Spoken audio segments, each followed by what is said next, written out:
Kokapet Neopolis వెంచర్‌లో ఎకరం 100 కోట్లంటే దేశం మొత్తం షాక్ అయ్యి హైదరాబాద్ రియల్ ఎస్టేట్ వైపు చూసింది. నిన్న జరిగిన కేపీహెచ్‌పీ హౌసింగ్ బోర్డ్ యాక్షన్‌లో గజం ధర 2,95,000 అంటే అందరూ షాక్ అయ్యారు. ఇప్పుడు మీకు ఇంట్రెస్టింగ్ మరో షాకింగ్ న్యూస్ చెప్పనా? Hi everyone, this is Upender property advisor.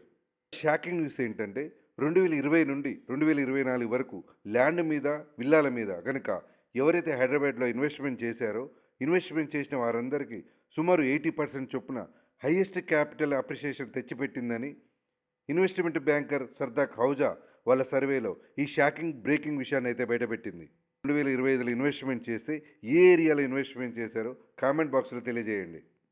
మొత్తం ఈ సర్వేలో చెన్నై, కోల్కతా, అహ్మదాబాద్ 20-25%, పూణే, ముంబై, బెంగుళూరు 30-45%, ఢిల్లీ 45, గుర్గావ్ 60, నోయిడా 70, ఫైనల్‌గా హైదరాబాద్ వచ్చేసి 80% క్యాపిటల్ అప్రిషియేషన్‌ని నమోదు చేసింది.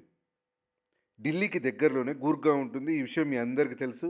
ఇక్కడే Dwarka expressway, golf course road ఈ 2 గుర్గావ్ రియల్ ఎస్టేట్‌పై చాలా ఇంపాక్ట్‌ని చూపించాయి. అయినప్పటికీ కూడా ఇక్కడ 70% మాత్రమే అప్రిషియేషన్‌ని రాబట్టగలిగింది. హైదరాబాద్‌లో ఎక్కువగా ఎందుకు ఇన్వెస్ట్‌మెంట్ చేస్తున్నారనే టాపిక్ మీద అయితే నేను డిస్కస్ చేయను. కాకపోతే మాత్రం మెట్రో నగరాలను కాదని హైదరాబాద్‌లో ఎందుకు హైయెస్ట్ క్యాపిటల్ అప్రిషియేషన్ రాబట్టగలిగిందనే విషయం ఇప్పుడు మీకు చెప్తాను. మన దగ్గర ఉన్న మెట్రో సిటీస్‌కు, హైదరాబాద్‌కు మధ్య డిఫరెన్స్ అంటూ ఏం లేదు. అంతేకాదు కామన్ క్వాలిటీస్ ఉన్నాయి.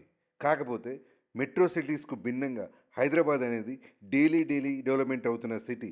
కేవలం ఈ ఒక్క పాయింట్ తోటే చాలామంది ఇన్వెస్టర్లు ఇక్కడ ఇన్వెస్ట్ చేస్తున్నారు. కేవలం ఈ ఒక్క రీజన్ వల్లే హైదరాబాద్ మార్కెట్ 80% రిటర్న్ అనేది క్లయింట్‌కి ఇచ్చిందని మనం చెప్పుకోవచ్చు. నేను చెప్పిన విషయం కరెక్ట్ అనిపిస్తే కామెంట్ చేయండి. రియల్ ఎస్టేట్‌పై అప్డేట్స్ మీకు తెలియాలంటే, నేను పెట్టిన వీడియో పెట్టగానే మీకు రీచ్ కావాలంటే నా ఛానల్‌ని సబ్స్క్రైబ్ చేయండి.